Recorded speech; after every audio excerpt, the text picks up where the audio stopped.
Hey, it's Arroe. Podfest brings together 3 different conversations from musicians to authors, doctors, environmentalists to cooks in their own kitchen. These are real people with real stories. Podfest 51 features rock music historian Greg Renoff, whose book from 2015 is still inspiring all fans and followers of Van Halen. Then we're off to a good time with actor H Jon Benjamin, the voice of Bob from Bob's Burgers. Our third conversation is with one half of the famed team, Hall and Oates, the legendary Daryl Hall. This is Podfest 51. We are unplugged and totally uncut with a lifelong Van Halen fan who's dedicated the last 6 years of his life making a book that will become the band's legacy.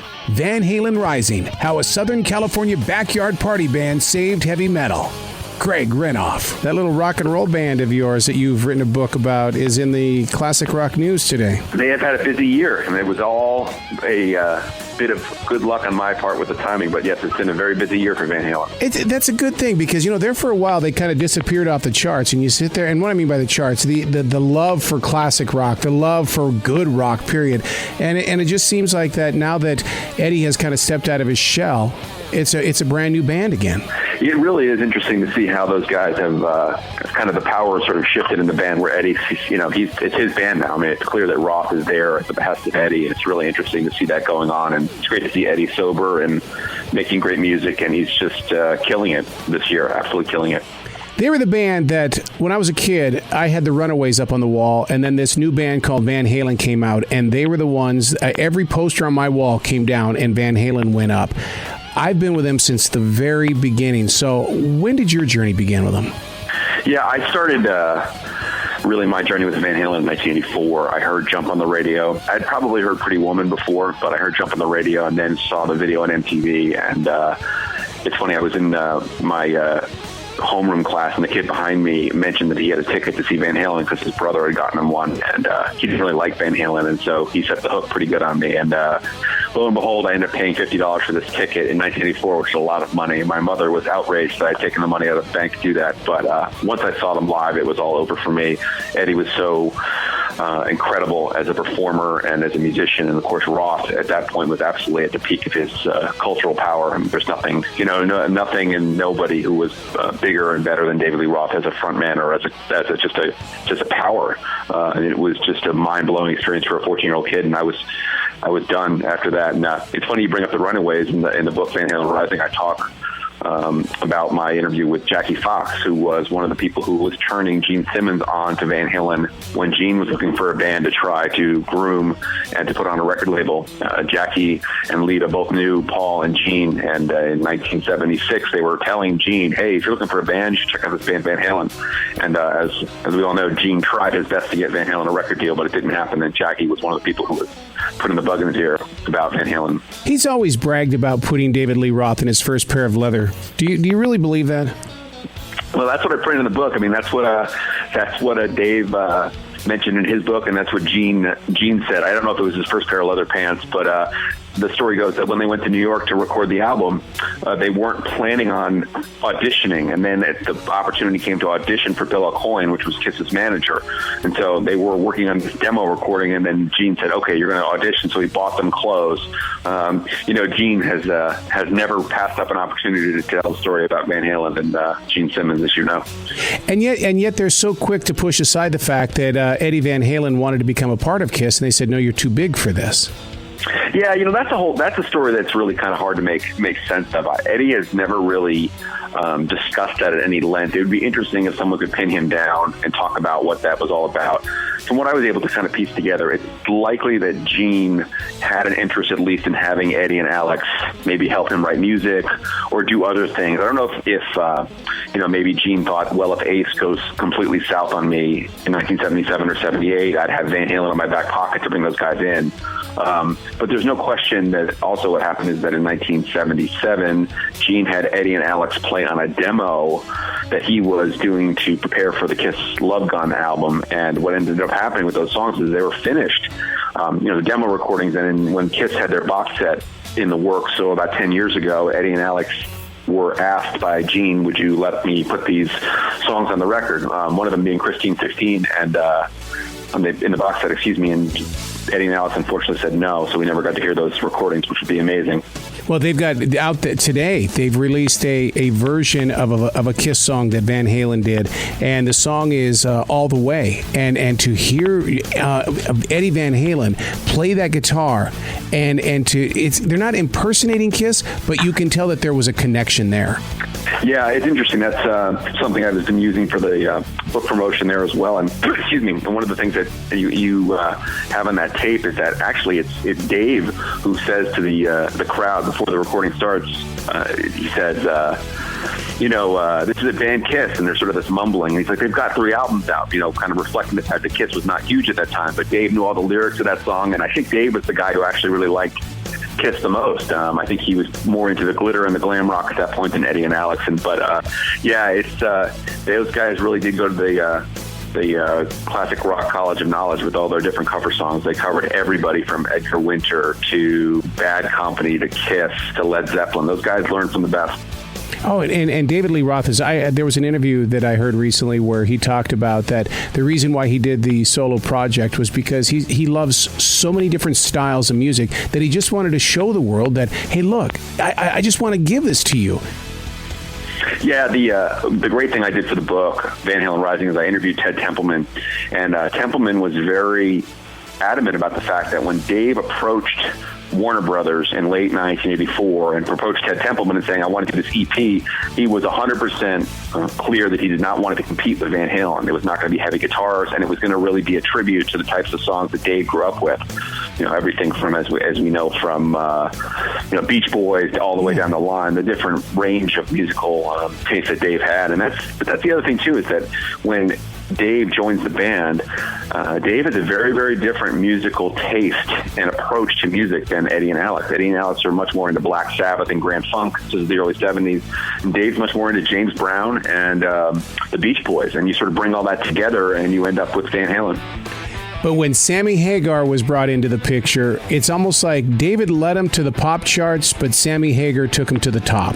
It was almost like Eddie loved being very popular. It's interesting, yeah. I mean, I think the thing is that all along in the 80s, in the early 80s, I say all along for those early years before Sammy joined, Templeman and Dave seemed to be pretty hesitant about Eddie's keyboard adventures. And so Eddie would come up with these different little songs that had keyboards in them, and those guys turned them down. Most famously, of course, Jump in 1982.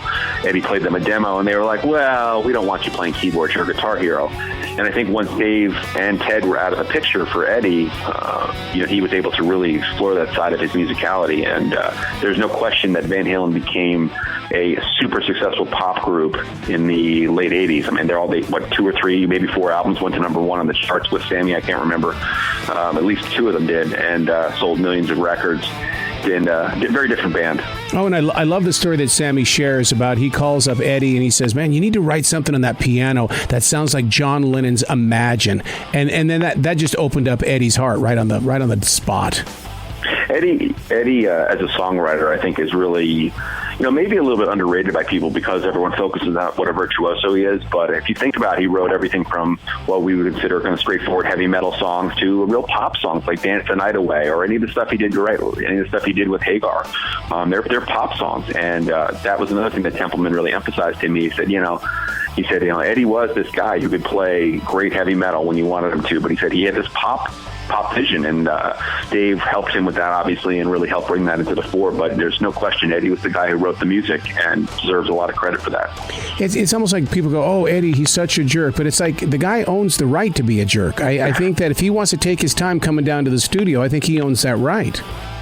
I think it's the thing about Eddie that people sort of maybe miss out on, and again, it's in the book, is that Eddie was a rock star in Pasadena by the time he was 15, 16 years old. So I sort of mean like he was seen by all the kids and all the high schools as the best player in town. And that's something I think that you sort of, when you begin with that and then you move forward to your life, I imagine that's a pretty hard thing to sort of come to grips with everyone telling you you're so great. I will also tell you that Eddie, from what everyone I ever talked to said, he's a nice guy. Templeman, even, who hasn't really had much of a relationship with Eddie, I don't think, over the last 10 years, he said he's a nice guy. Everyone will say Eddie's a nice guy. I think that, we all have our moments. And unfortunately, when you're Eddie Van Halen, they get put under a microscope and get dissected to death. And, we all say things we regret. I'm sure Eddie has said some things about Michael Anthony and others that he probably would take back, I bet. Yeah, it's almost like a true Van Halen fan is so forgiving of that little battle between Michael and even David Lee and stuff like that. It's almost like it's a continuation of, we are a rock band and we're not made to get along with each other. We're going to fight every now and then, but that's what makes our music great.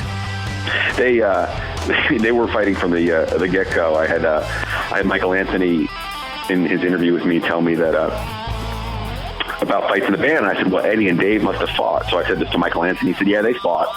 He said, but Alex and Eddie had the most severe fights. I said, oh, really? So what were those like? He said, well, Alex was bigger than Eddie. He was a stronger, more physical guy. And then inevitably Alex would end up on top of Eddie and we'd be punching him in the head. And but he said he was always very careful not to hurt his fingers. He didn't want to hurt his hands. So they wouldn't have to miss any gigs to lose any money. But, I think there was that passion that you're talking about, that intensity, whether it's in a marriage or any other relationship, that really can be so powerful. You're going to have a lot of negative moments that generate a lot of friction, and they definitely had that in Van Halen. I was on the air up in Billings, Montana, KOOK, when Eddie Van Halen goes up and he does a little stint at Farm Aid, and there was rumors that Sammy Hagar was up there with them. And I'm telling you, the rumble that was going through radio at that moment was really unbelievable. The thing, I think, now as we look at maybe the last chapters of Van Halen, I don't say that with any sort of glee, but I think we know, like any of these other bands, they're certainly in their twilight of their careers. It's easy to forget that in 1985, Eddie Van Halen was by any stretch of the imagination the most well-loved guitar player in the entire world, rock guitar player. And so, this whole moment where in the summer of 1985 we find out that Dave is out, and then we find out, they might be getting a singer named Sammy Hagar, and they came out and they did Rock and Roll at Farm Aid. I remember that very well, seeing that on television. It was so electric. I mean, it really was an electric moment, and just you knew it was a birth of something new, and these guys obviously had a chemistry, and it produced. I mean, there's no question about it. There's a lot of bands who replace their lead singer, and it goes very, very south, but Van Halen's one of the few, maybe like Deep Purple and some other bands, who were able to make that change and then eventually develop even a bigger following. Well, and I think one of the lost moments in Van Halen history, and I thought the dude did good, the lead vocalist of Extreme. I thought he did great with the band. Yeah, that's a really a tough moment, I think, for a lot of Van Halen fans. I just think that when you go to a third singer, right, it's really hard for a lot of people to get energized about, we're going to do this again with a third singer. And I also think that album musically was almost like an Eddie Van Halen solo record. The way I think about it is that probably Sammy and Dave probably had the power in the band to tell Eddie, no, we're not going to do this, or I don't like this, and that Eddie would listen. I'm guessing Gary probably felt much more under the sway of Eddie Van Halen as a person. So when Eddie proposed some things that maybe in the past might not have made the cut, Eddie was able to put those on a record. But Gary's a great singer, and I love the Extreme records, and I think it's just one of those things that just didn't work as well as it could have maybe. Do you think Van Halen has fallen out of the ranks of, and I'll give this, it's going to be kind of a long question, the Beatles broke up, never got back together, Led Zeppelin, it's never going to happen again, but Van Halen, because they did in their own way get back together, have they fallen out of the ranks of being, they're that greatest band of all time? And I think what happens is that when they come back like that, it's almost like our imaginations are filled up again, rather than, wow, what would it be like if they did? It's really, that is a hard question. I think one of the things I really do respect about Robert Plant is that Plant's willing to say, I can sing those Led Zeppelin songs one night, 2 nights, 3 nights, 4 nights maybe, but I can't do it for a whole tour, and I'm not going to go out there and try to milk that legacy. In terms of what has happened, I personally think the biggest problem with Van Halen's legacy has been all of these ups and downs they've had over the years, where Sammy's in, Sammy's out, Gary's in, Dave's out, and there hasn't really been this continuity with the band. And I think that to have these guys out and touring now, I think it's clear, and at least in Eddie's mind, that Dave is the person who most people who were Van Halen fans would prefer. I don't think that that's a huge split where it's 90-10, but I think there's probably some if you took a vote among Van Halen fans, I think most people would probably prefer Roth as the frontman because that's the Van Halen they sort of came of age with. But, it's interesting. Yeah, bands like the Beatles who never got back together, you sort of have that, as you said, that imaginary vision of the band as it once was, whereas today we can go and look at David Lee Roth and Eddie Van Halen together and have a nostalgia trip through their performance today. Do you think it was a bad marketing decision for Eddie to come out and say that he married Valerie Bertinelli? Because, there was that female base that was building, and for girls to be loving some heavy metal was hot. And all of a sudden, their rock god had a wife. Well, from what I understand from people who sort of spoke to me off the record about this when I did interviews for the book, and there was definitely people in the band who were, if they could have vetoed the marriage to Valerie, would have vetoed it. And I think you're right. It's not because they thought Valerie was a bad person or anything like that, or maybe they didn't like her. It was just the sense that once you get married, right, it's just this, you're off to a different path as a musician and as a rock star. And I definitely think that would have been something that certainly, I think some people at Warner Brothers too probably would have been, and this isn't preferable. We'd probably rather prefer these guys to be the four wild, groupie chasing rock stars, at least in everyone's imaginations, even if that's not the way it always was. So what's in your book that's going to make everybody go, oh my God, I didn't know that? Well, where do we start? I think we start first of all with the fact that the reason I wrote this book, as a Van Halen fan, I'm a historian and a writer, and I was really thinking that there was a lot more that needed to be said about their formation in their early years in Pasadena. Van Halen comes out of nowhere in 1978, sort of blows everybody's minds. They blow Sabbath off the stage. They offstage Journey. Their album sold 2 million copies, and my question to myself was, how did this happen? Van Halen didn't just suddenly become Van Halen in 1978. And so I take everyone back to the late 60s and early 70s and talk about how Eddie and Alex had their own groups, could play full sides of live at Leeds, the first Black Sabbath record, any other record you can think of at the time, note for note. Again, Eddie's 15 years old, and people are just dropping their jaws in Pasadena. Again, these are kids seeing this, of course, and they can't get over the fact that I just saw the Woodstock movie last week in the theater, and Eddie's playing I'm Going Home by 10 years after, note for note, just like they played it in the movie. And then, so continuing on, I talk a lot about how Dave ended up joining the band and how Dave really played that pretty strategically. I think Roth was a guy who was determined to become a rock star. He saw Eddie and Alex in town playing and knew these guys were the best musicians around, and really angled and worked to get in the band, even though Eddie and Alex did not like Dave and didn't think he could sing. But eventually Dave sort of won them over. Talk about things as well in the book about a lost show that no one really knows about, but everyone should know about. In 1976, a little band called UFO comes to Southern California, and what ends up happening is that they think they're going to make a whole bunch of money playing at this little concert hall in Los Angeles called the Golden West Ballroom, and they've hired some bar band to open for them. And that band was Van Halen, and Van Halen came out loaded for bear and blew away UFO. Pissed off those guys so much they broke their instruments as they left the stage. And we can continue on and on. But these were years of Van Halen's history that were lost. And kind of getting back to what you said earlier about the legacy, that was the other motivation. I hear people all the time tell me how great Zeppelin is and how great the Beatles are. And there's no question these groups are great. But I would say, Van Halen's great too. And I think by trying to unearth these 5 or so years where Van Halen was Van Halen from 73 to 78, where no one really knew much about them for most of those years, that to me is going to be the eye-opening for a lot of people when they read Van Halen Rising. How much longer before a movie's made out of this? Well, I think the big challenge about it, if you think about it, is that Eddie and Alex would have to say yes. And in addition, probably Warner Brothers. I would certainly love to see a screenplay written for this book. I think it's a great story, just like the Runaways movie, just like a Straight Outta Compton movie. Yeah. I think there's the same type of story there. But you have to get the parties to agree to do it. But yeah, count me in as one of the people who want to see it made. It's a great American success story. The immigrant brothers come straight from Holland, come to America. They don't speak English, and they dedicate themselves to their craft. They meet this really, really outlandish guy named David Lee Roth, who's got his own vision for what he wants to do with his life. And these different factors come together, and those guys work their asses off for years, playing strip bars, playing dives, playing backyard parties, playing all this sort of things, Sweet 16 parties, all things we could have just imagined Van Halen playing would just blow our minds. They did all that stuff for years and got a lot of honestly negative feedback from a lot of record companies saying you guys play out-of-date music, your singer's not very good, on and on and on. And those guys never quit. Even when Gene Simmons couldn't give them a record deal, they didn't quit. And I think that would have made a lot of people say, forget it. If Gene Simmons can't get me a deal, I'm done.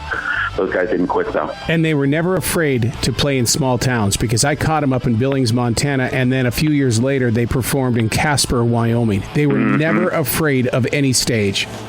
The great thing about the Van Halen story is that it really shows what it took to build an audience. I mean, today with social media, it's a very different deal if you want to build an audience. Those guys, even after they were signed, Van Halen, at the end of the book, I talk about how they come home after playing something like 180 plus concerts around the globe. They have sold 2 million records worldwide, and they are $1.2 million in debt to Warner Brothers Records because they had kind of a rotten record deal. Their lawyer didn't do them very well, and so on and so on. And what ends up happening, like you said, they decide we're just going to go back to it. They play Billings, Montana. They play, Green Bay, Wisconsin. They play every city and town across the country that had an arena. And these guys did it, and they worked and worked and worked. And of course, we all look back at 1984 as sort of Van Halen's big peak moment. When you saw them in Billings, they were probably playing some sort of civic center or some smaller theater or something. They weren't, they didn't go into these enormous stadiums right away. They really worked. They really did. And it was a relationship with the fans. I'll tell you, the greatest thing I love about your book is that a lot of people think they know the entire story of Van Halen, but your book proves that you know the journey. And it really is a book that's going to open up the imaginations. And I'd like to actually go and look at the sales of the albums from this point forward, because I'll bet you're going to be having people study that music big time. I really do hope that people will, especially look at the making of Van Halen 1. One of the things I was able to do with the book, which was really great, I talked to Ted Templeman, I talked to Don Landy, who engineered all those records. I talked to a couple of other people who were the assistant engineers. I looked at the studio logs and really put together a day-by-day breakdown of how they made that record, and talked in great detail with Templeman, and used all the interviews with Eddie and Alex to talk about how that album came to be. And you're right. I mean, I think the one thing is that all the ingredients, the things we love about Van Halen, were all in that first record, and that came from those years of work that I document in the book, and the years of really writing songs, building a following, and thinking about how to present themselves as a live act, to where they go on stage with Black Sabbath and blow Sabbath off the stage. See, that's just a great rock and roll story. I mean, that's what it is. Well, I mean, that was the thing. That was the thing I really wanted to emphasize to everybody, is that I have all the Van Halen books. I read them. I appreciate the fact they're on my shelf, but I really felt this was an untold part of the story. We all knew what happened after 1978. We all knew about, if you read the magazine interviews, if you read the articles, you knew the story about Van Halen. About the Pretty Woman video. We knew about the world tours. We knew about these things, but I wanted to know, what was it like when they played these biker bars? What was it like when they played wet t-shirt contests? What was it like to have people, have Van Halen play in your backyard, and you have 1,000 people there, and the riot police come and shut down your party? These are the things that went on years before Van Halen became famous, where no one outside of Los Angeles even knew what Van Halen was. And you know what that band always has been, is that they've always been radio friendly. And I don't know if it's because they grew up listening to AM radio and they just always had that connection, but they've always taken good care of radio people. It's one of the great parts of the story is that I think if Eddie and Alex had not met David Lee Roth, I'm guessing if they had made it in a band without Roth, they would have been a much more heavy rock, hard rock band. I mean, much more like a metal band. Those guys really were into Sabbath and, the heavier Deep Purple, the really heavier stuff that maybe wasn't as radio friendly. And then Roth came and brought his ingredients. And what you get, you end up with that sweet Van Halen sound with the harmonies, the great pop songs. And, it just gives you a little bit of both. And they did. They were great at serving up those singles. And we should give a lot of credit to Ted Templeman there, too, who is clearly a guy who understood Van Halen and said, we're going to make this band a band that, guys can love for the great rock songs, but that girls can love, too, for those, like you said, those other ingredients, too. Can we officially call Ted the fifth Beatle? I honestly think when I talk to him, he's very modest. He doesn't take credit for things. But I think if you look at and listen to what Gene Simmons did with Van Halen, there's some of those demos are on YouTube. Just Google up Gene Simmons demo Van Halen. You can hear it. It was very, very different. Now, Ted said, okay, we're going to make Eddie's guitar sound like it's the end of the world. And you know what Dave's good at? He may not be the best technical singer in the world. He's not Ian Gillan. He's not Paul Rodgers. He's not these great 70s singers, but he's got a certain thing he can do with his screams, his yelps, these other things. And Templeman, I think, really helped Dave with those chops to say, this is what you're good at. We're going to do this. We're not going to try to make you sing like Freddie Mercury. It's not going to work. And, you put all those pieces together with the Van Halen ingredients and then have Templeman kind of overseeing things. I just don't think he gets enough credit because he produced those albums brilliantly, in my opinion. Now, your book is officially out? Because I saw the picture of you up on Facebook, man, where you were like, it's been released. It's been sent to you. It is. Amazon, I believe, will ship tomorrow, nice. Tuesday. And Van Halen Store has signed copies, author-signed copies that is shipping right now. So that's vanhalenstore.com. And yes, it is out ahead of schedule. It was supposed to be out about 3 weeks from now. It came out earlier than expected, so all good. Pleaseพี่it up, and I would be thrilled to hear from people. They can drop me a note at Greg Renoff on Twitter or my Facebook, which is Facebook.com/Van Halen Rising. Man, you got to come back and talk rock and roll with us again. Anytime, I love it, Arroe. man. Real pleasure. I love talking to you, and I am thrilled to hear that you saw Van Halen in the upper reaches of the country, not in some big city. You saw them in the real world. Yeah, where there's so much echo inside the auditorium that you really couldn't tell what song it was. But I bet you never forget the show. You're absolutely. Well, I took 3 girls. Of course I didn't forget it. I did what David Lee Roth would do. Come on. Absolutely.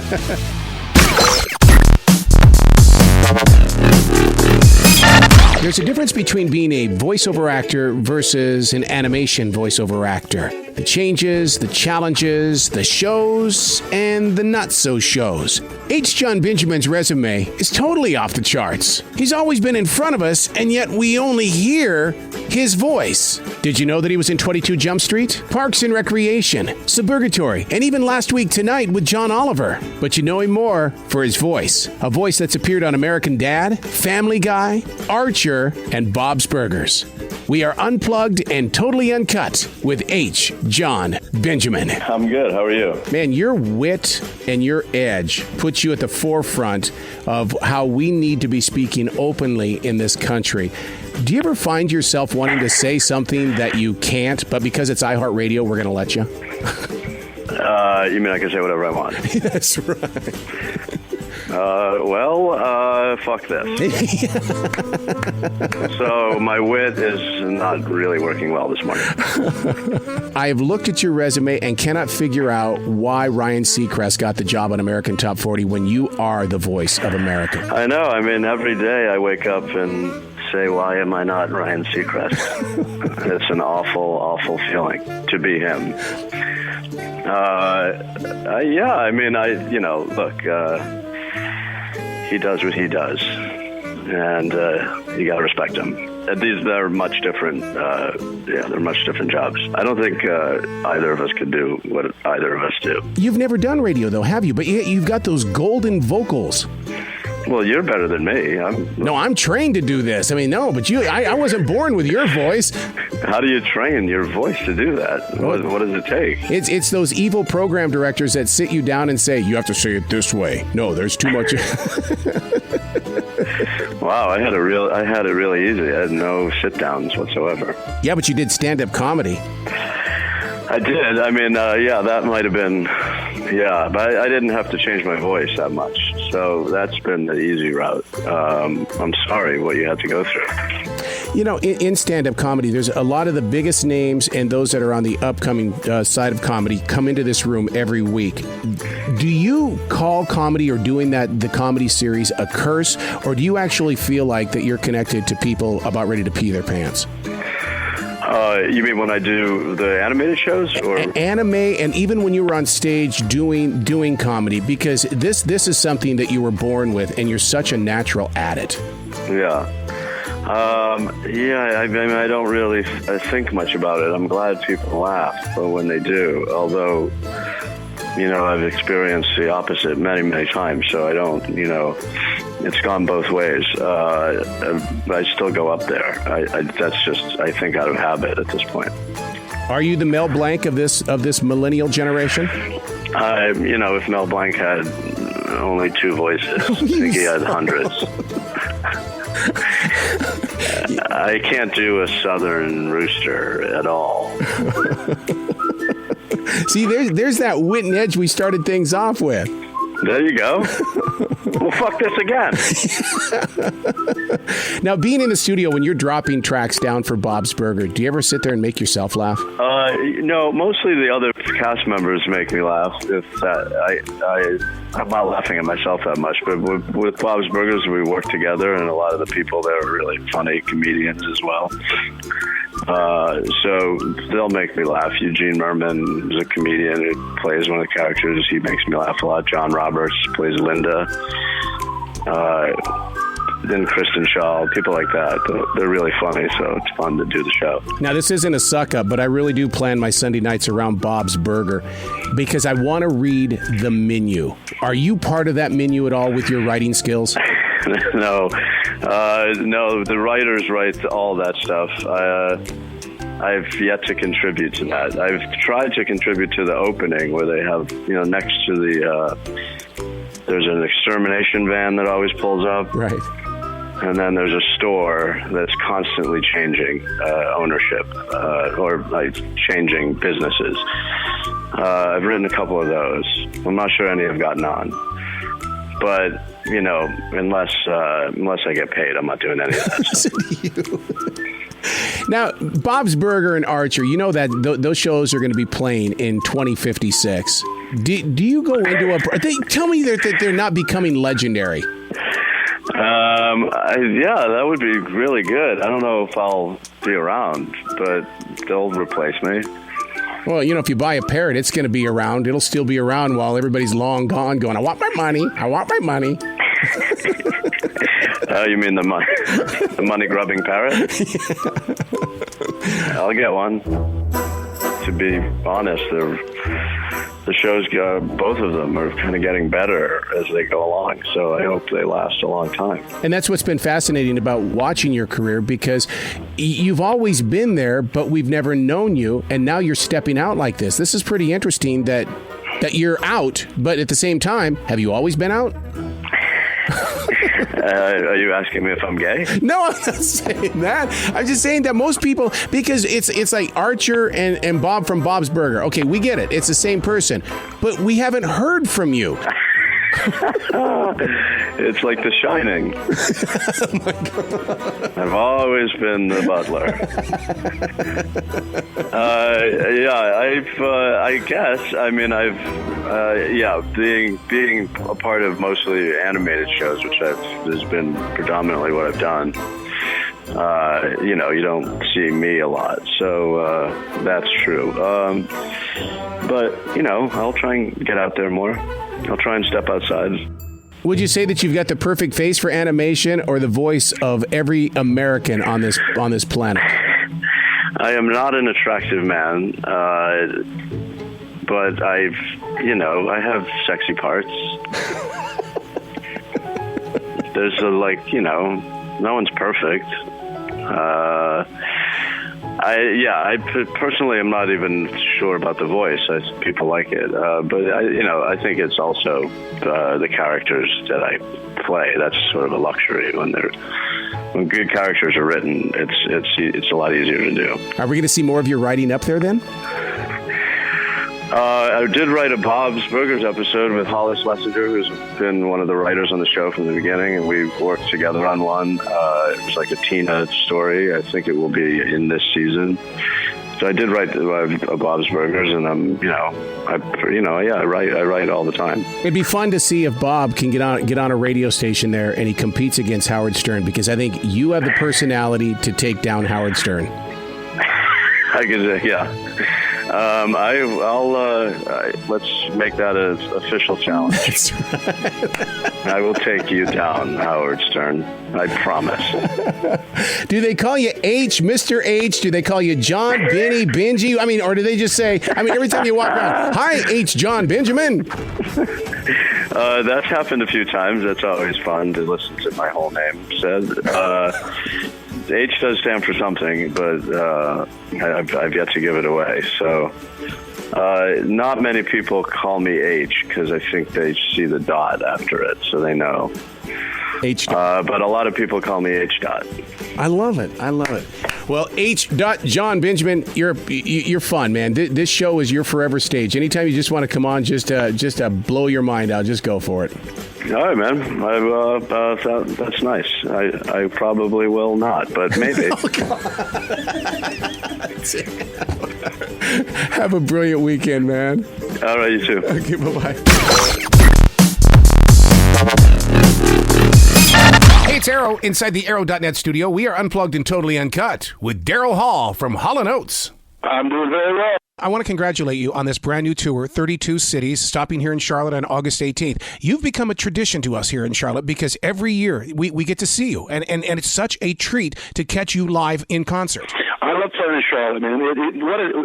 A city that has transformed. I mean, I've been coming to Charlotte for many, many years. What a difference it is now, and it's such a vibrant scene there. I mean, it's a great city, and it's got a great bookstore. One of my favorite bookstores in the country. Yeah, I heard it was a Little Professor over there at the Park Road Shopping Center. Yes. So you do get the opportunity to get out and explore the cities that you're traveling in. Yeah, I try to. When I have days off, I'm always out and about. Usually to go to bookstores and things like that. I try and find things to do. Your love for books, have they inspired any songs? All of them. I'm a literate creature.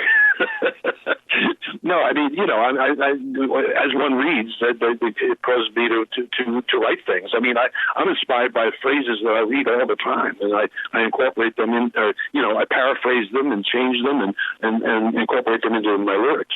To be so open with the songwriting, you have to be a student of music as well. Is that the reason why that you like with Daryl's House and stuff like that, you've always educated your fans and followers? Yeah, I'm sort of an educator at heart.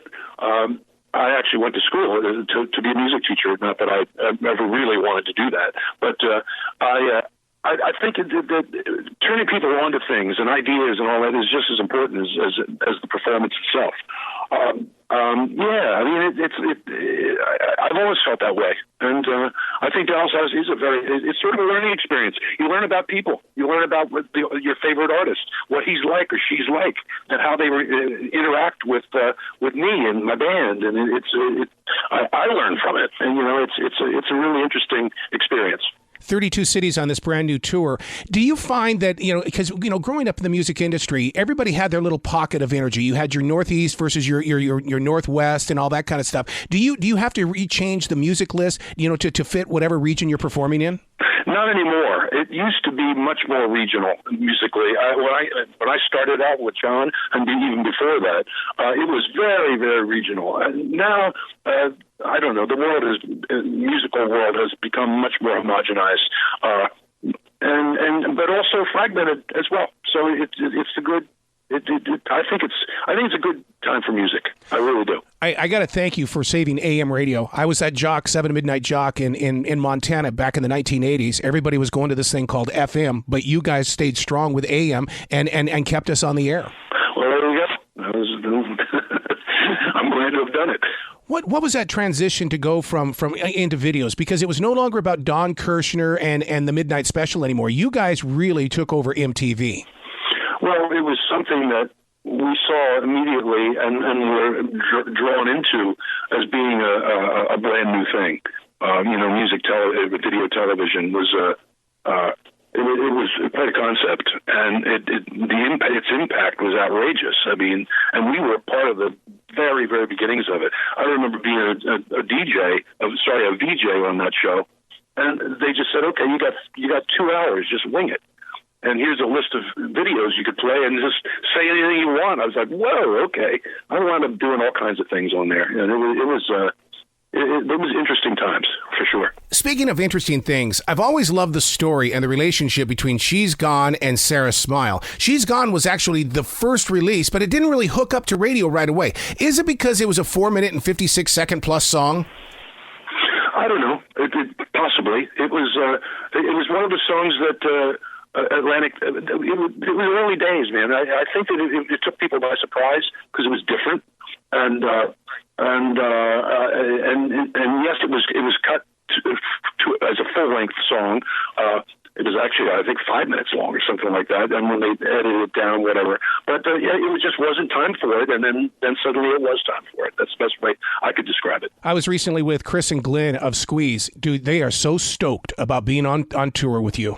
Yeah, they're great guys, man. I'm very anxious to get out there on the road with Squeeze and KT. I mean, these are people I've known a long time, and from back in the day. And KT's a good friend of mine, and yeah, it's going to be a fantastic show. Being surrounded by so many brilliant songwriters like that, does that inspire you to maybe put a project together, a collaboration, a super band of sorts? Well, I don't know about a super band, but it certainly will inspire me. I guarantee you that. And who knows what'll come out of it? I don't know. I'm working on a new album right now that's probably going to turn into a Daryl and John album, and I'm looking for inspiration. I'm looking for interesting songs and writing situations. So I can't imagine that something good won't come out of that. I mean, KT Tunstall has already invited me to her studio in LA. So, I mean, it's one of those things. I was just reading an article that the hot new thing right now are songs that are a minute 15 up to a minute 30. Do you see that kind of a twist on your side of the music industry? I don't know, but I think that everything has become more truncated. I think people's attention spans are changing. I know that the songs I'm writing right now are much shorter than the songs I've written in the past. And I don't know. I'm not trying to do that. It's just I think everybody just wants to get to the point and do it. And I think that causes a truncation in the songs. Speaking of the songs, the set list, 32 stages, are they going to be different? Well, it sort of dictates itself and then it's just a matter of what order we're going to put them in. And we always try and throw in a few wild cards, songs that are a little less expected. So it's a combination of those two things. With all that you have done over all of these years and decades, what's your greatest accolade? My greatest accolade is be able to play sold-out shows wherever I go. That's all I really care about. You know what I love about Hall and Oates? Every time that I've seen you up on that stage, you look like that it's a fresh new beginning. You guys never get bored up there, do you? No, not at all. It energizes me. Well, I can't wait to meet you over there at the Little Professor bookstore here in Charlotte on the 18th of Charlotte, dude, because, it's a great place to search for new ideas and new inspirations. There you go, man. Be brilliant today, sir. Thank you very much.